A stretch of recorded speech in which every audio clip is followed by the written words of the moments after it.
ជំរាបសួរពុកម៉ែបងប្អូនទាំងអស់គ្នានេះគេដល់មកបាយហើយឆ្លក់គេបានបាយយ៉ាងនេះអើយមានតែកូនមួយចាំ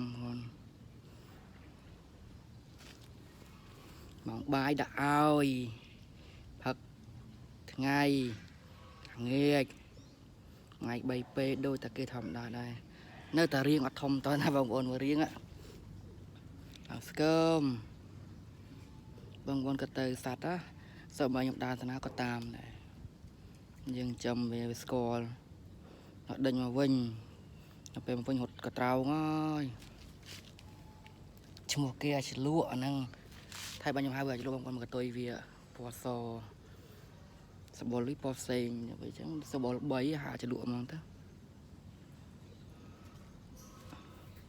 ហ្នឹងហើយបងប្អូនជួយ Subscribe ម្នាក់មួយផងហើយដល់ Subscriber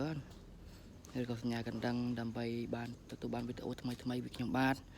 ឬក៏ជាកម្លាំងចិត្តតែខ្ញុំខិតខំធ្វើអញ្ចឹងណាបងប្អូន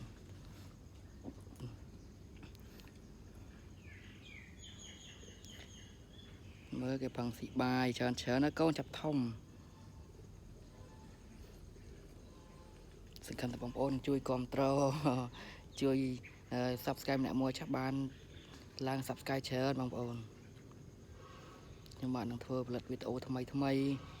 ជារៀងរាល់ថ្ងៃទោះបីមិនបានមួយថ្ងៃមកវីដេអូក៏បានមួយថ្ងៃពីរវីដេអូដែរ